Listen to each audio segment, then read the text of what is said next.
الاسلام. شیخ القرآن د پنځپیر رحمت الله علیه بلار روانو اچې بکل بیان ته درس تلو کنه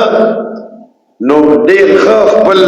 هغه چوغه به چولا شیروانی به چولا خيسته پټکی او چې عام به ګرځیدا نو چاته دا پته نه و چې دا مولا دی.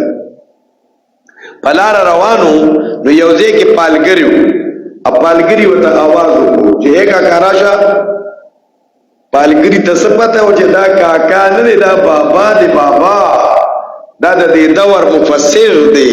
دا محدث دی دا د دې دور مجدد دی. مجدد هغه شخصیت ته وي چې دا سل کاله کې الله پیدا کړي او هغه دین ولا تجدید وته وکي خلکو نه دین ایر شوی خلقو کی شرک را دننا بدت را دننا عبادات د خلقو بدل الله یو مجدد سل کاله کې پیدا کی خلقو ته ګوري تاسو په غلطه یې ځان ټیک کې ته په تاریخ نظر واچې د شیخ القرآن د دور ته به چې دا د دې صدې مجدد الله را لګلې دی ښا نو هغه لسبته و چې دا د مجدد زمانہ دی وی ایکا کا دی خواراشه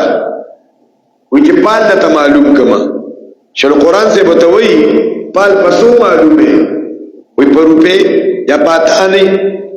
وی خواہ وی دا پورا روپے والا یا دا 2 روپے والا لکپل قسمت معلوم کا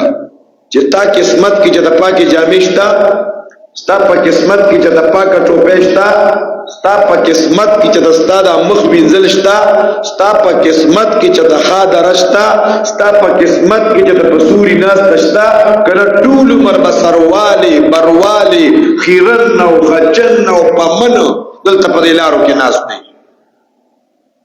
آغا وطا تنمانی دا تا بودیر تیزی خبری ہوگی تنمانی دا پا جگڑ شوی شیخ القرآن وی کہ دا قیامت برادران اللہ تپوس کی جدا سے یو خبیث و یو مشرک پمن و خیرن خجن میں پلاس و در کڑے ہو تا پیلا کڑے وا ویزا بس جواب ورگوی سڑی میونی ہو او دا کی تا میرا واچا و سکون میں خپوس کو او گیر نا گیر سکون میں ولاور کا بلا خلق پا تماشا دی وی پدے کی پولیس را وی ماوی یا اللہ خیر اس کو پولیس خامخامہ گرفتاری نو چې دا خلک راډیر شو وی زه پاسېدم ما اعوذ بالله بسم الله وی د قرآن آیتونه مې شروع کړ بیا مې وی دا سړی تاسو وینئ کنه دې د خلکو قسمتونه معلوموي خو دله د خپل قسمت پته نه وه چې نن د ده په قسمت کې دا خوش دی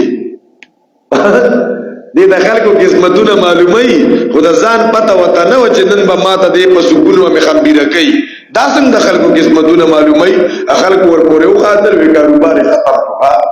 وان تستقسموا بالازلام په غشو به قسمتونه نه معلوموي ښه ما لاله قسمت وګوره زم د لکیرو نه وګوره قسمتونه معلومول دا یو الله له پته ده وان تستقسموا بالازلام او دا چې تاسو قسمت معلومه وي په غشو ذالکم فسق دا د دین نو وتل دي اليوم يئس الذين كفروا من دينكم اليوم ننرزي يئس الذين